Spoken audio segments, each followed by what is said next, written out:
So Chief Justice Raymond Zondo is being accused by some politicians of meddling in politics. They say Zondo is supporting Cyril Ramaphosa's bid for a second term as ANC president through the findings of his state capture commission. So in the fourth installment of the inquiry's report, Zondo said that National Treasury would have been damaged had it not been for the 2017 ANC conference that elected Ramaphosa to take over from former President Jacob Zuma.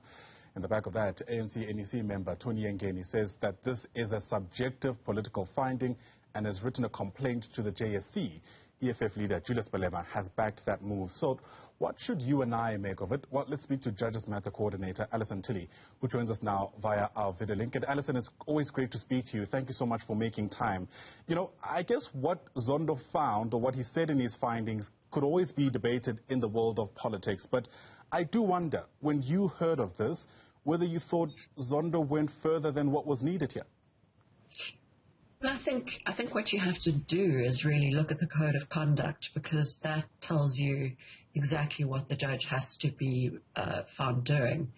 And what the code of conduct says is the judge must not become involved in any political controversy or activity, but there's an unless.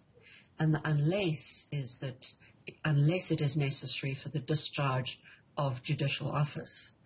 And I think in this case, you're looking at a finding which relates to something that is very directly part of the mandate of the State Capture Commission.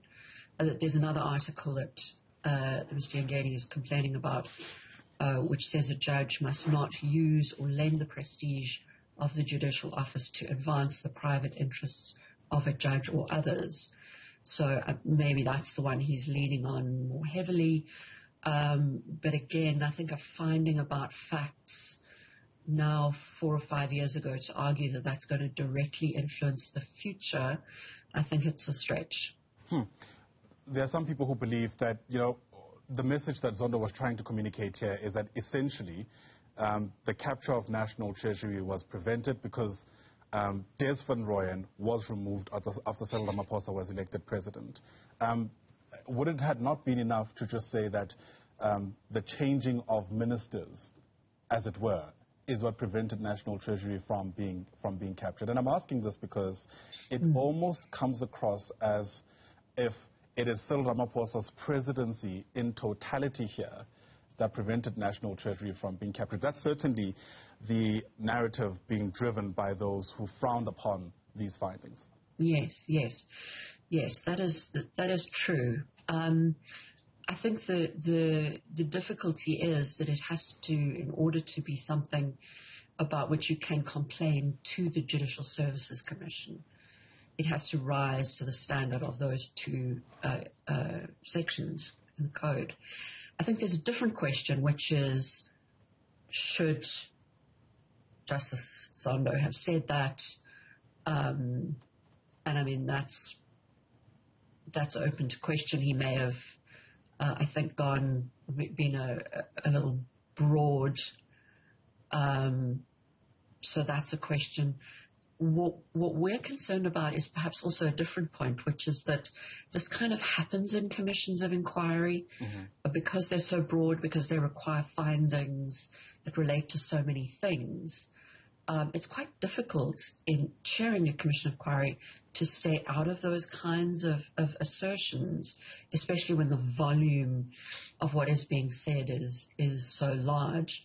And there's an interesting argument, which is that sitting judges actually shouldn't chair commissions of inquiry because of this problem. That's exactly what I was going to ask. I mean, in the past, we've seen retired justices being able to lead inquiries. And what really complicates the matter now is that Justice Zondo is no ordinary judge. You know, he currently leads the judiciary in this country. What he says, even though he said this as a deputy chief justice, what he says carries weight.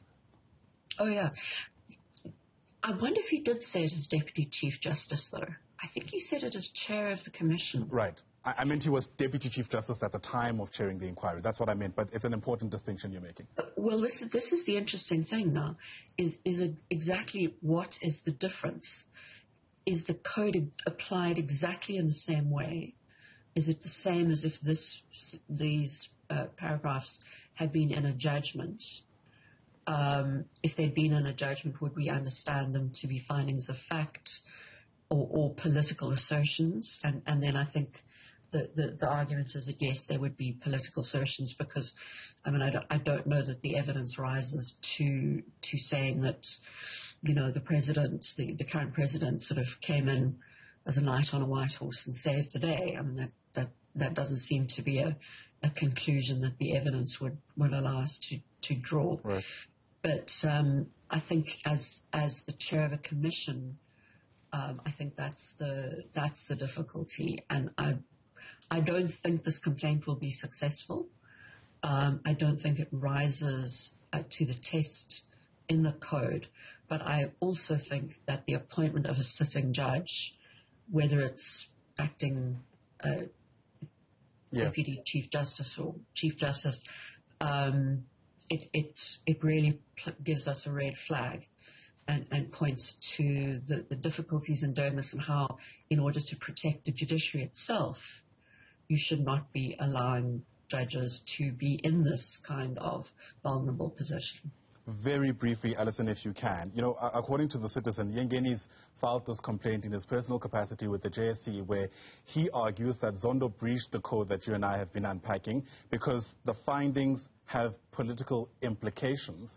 But I guess another distinction to be made is between findings that have political implications and those that are political in nature, because a line is to be drawn there, isn't there?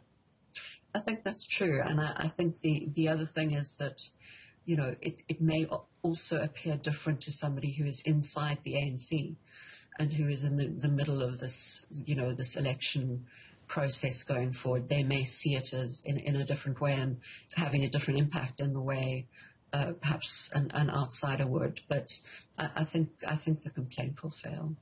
Alison Tilley, lovely speaking to you as always. Thanks for making time. Alison is the coordinator for Judges Matter.